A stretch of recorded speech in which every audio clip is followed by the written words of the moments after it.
Break के बाद आपका स्वागत है। आप देख रहे हैं प्राइम टाइम और आज हम प्राइम टाइम में बात कर रहे हैं किस तरीके के एक आंदोलन को राजनीतिक रूपी दीमक चाट गई। क्यों रातों रात ये आंदोलन जिस तरीके से खड़ा हुआ था उसका ये हश्र हो गया।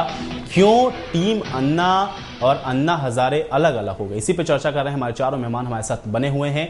ब्रेक पे जाने से पहले अन्ना हजारे की बात हो रही थी कि किस वजह से आखिर जो जनता है वो इस वक्त अपने आप को ठगा हुआ महसूस कर रही है। लेकिन अरविंद केजरीवाल की भी बात करना बड़ी जरूरी है। यहाँ पर संजय जी आपके पास आता हूं। अरविंद केजरीवाल के बारे में जरूर थोड़ी सी आपसे बात करना चाहूंगा। अरविंद केजरीवाल अगर ये कह रहे हैं कि मैं एक राजनीतिक विकल्प दूंगा, मैं एक राजनीतिक पार्टी बनाऊंगा, क्या इसमें कोई बुराई आपको नजर आ रही है? आपको नहीं लगता कि अगर भ्रष्टाचार की मुहिम में केजरीवाल आपके साथ है तो जब वो राजनीतिक विकल्प देने की बात कर रहे हैं तो अन्ना हजारे को उनका साथ देना चाहिए था, भले ही प्रत्यक्ष रूप से ना सही, अप्रत्यक्ष रूप से तो देते, क्योंकि इसके अलावा मुझे नहीं लगता कि कोई रास्ता है कि बिना राजनीति में उतरे आप जो राजनीति की गंदगी है उसको साफ कर सकते हैं।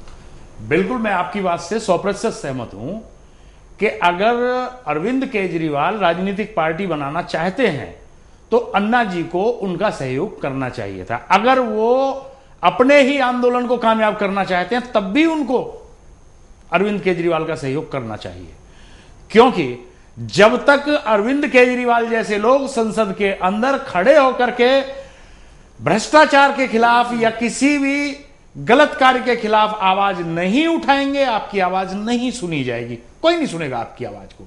तो ये मैं मानता हूं कि अन्ना जी को जो है सहयोग इसमें करना चाहिए था जी। इसमें कोई भटकाव वाली बात नहीं है जी। चलिए दीपक जी आपके पास में आता हूं।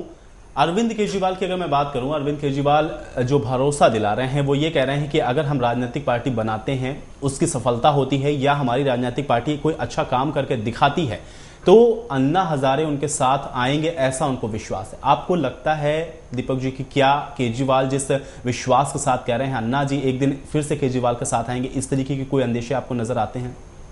देखिए, केजरीवाल जी का जहां तक सवाल है, वो जब तक देश के अंदर अच्छे लोग, देश के अच्छे लोग देश की संसद के अंदर नहीं जाएंगे तब तक अच्छे कानून नहीं बनेंगे देश में।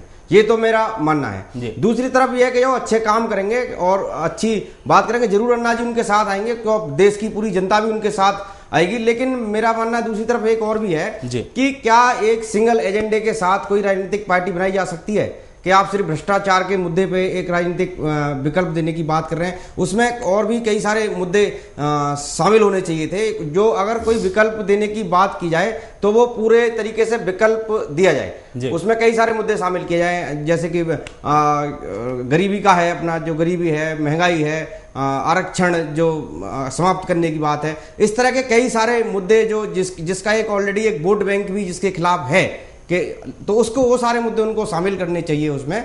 और दूसरी बात, सबसे बड़ी बात जो है इसमें वो ये है कि कम से कम टीम अन्ना को अगर वो कोई राजनीतिक स्टेप ले रहे हैं तो उन सबको इस मुद्दे पे एक होना चाहिए, जनता को एक मत होकर बताएं कि हम क्या कर रहे हैं, एक बार क्लियर करें। जी बिल्कुल, आंदोलन करना है या उनको राजनीति करनी, क्या करना है? गोपाल जी, जनता का जो प्रश्न है वो मैं आपसे भी जो पूछना चाहूंगा, इस वक्त जो जनता की स्थिति है, अगर कोई आंदोलन खड़ा होता है, जो स्थितियां अन्ना हजारे के आंदोलन से उत्पन्न हो चुकी हैं, यानी कि जो जनता का भरोसा है थोड़ा सा टूट चुका है, क्या आपको लगता है जनता अब कभी इस तरीके के आंदोलनों पर विश्वास कर पाएगी अगर भविष्य में भारत में इस तरीके के कोई भी आंदोलन होते हैं? जनता के सामने इस वक्त क्या विकल्प है आपके हिसाब से?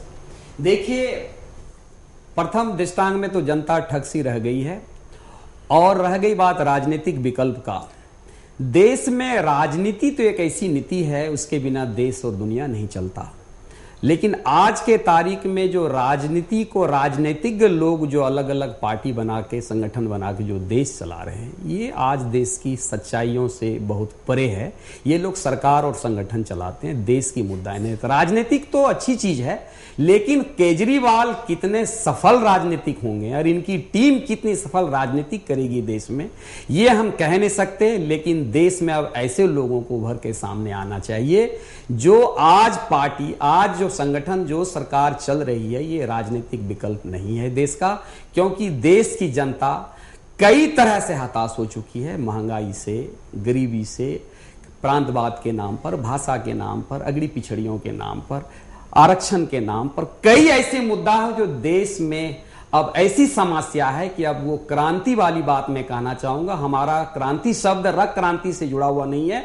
एक ऐसी क्रांति कि जो लोग सत्ता में बैठे हैं वो जनताओं के अगर मानस पटल पर खरे नहीं उतरे तब उसको सत्ता में बैठने की कोई जरूरत नहीं है। और ऐसे लोगों को अब बाहर देश के कोने कोने से अब सामने आने की जरूरत है कि एक ऐसी राजनीतिक संगठन तैयार हो जिससे जिसमें देश की एक नई दिशा और मनुष्य की दुर्दशा वो मतलब उसको समाप्त किया जा सके, ऐसे राजनीतिक जरूरत। लेकिन टीम अन्ना के पार्टी और टीम अन्ना के केजरीवाल कितनी सफल राजनीतिज्ञ दे सकते हैं इसके बारे में मैं नहीं ये कह भी नहीं सकते। ये आने वाला वक्त, क्योंकि इनकी जो अब तक की अवधारणा रही है बिल्कुल इसमें बदलाव की परिवर्तन है, ये राजनीतिक स्थिरता, ये आने वाला वक्त तय कर देगा कि अरविंद केजरीवाल की जो टीम है या उनकी जो पार्टी है वो क्या कुछ करे। संजय जी, एक सवाल मैं आपसे यहाँ पे ये करना चाहूंगा, ये जो कुछ भी हुआ है इन दिनों, चाहे हम पिछले आंदोलनों की बात करें या अब के आंदोलनों की बात करें, ये जो हश्र आंदोलन का हुआ है इसके पीछे की अगर पूरी कहानी को मैं यहाँ पे डिस्क्रिप्शन में करना शुरू करूँ तो शायद समय कम पड़ जाएगा।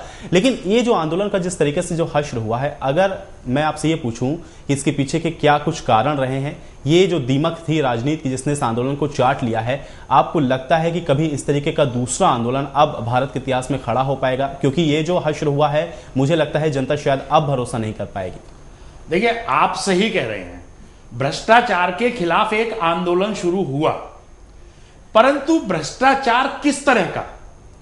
जो मुख्य भ्रष्टाचार है वो अरबों करोड़ों डॉलर का भ्रष्टाचार हो रहा है, कई हजार करोड़ रुपए दलाली के खा लिए जाते हैं, वो भ्रष्टाचार है? या 20 रुपए किसी क्लर्क को देकर कोई एक दिन पहले काम करवा लेता है, वो भ्रष्टाचार है?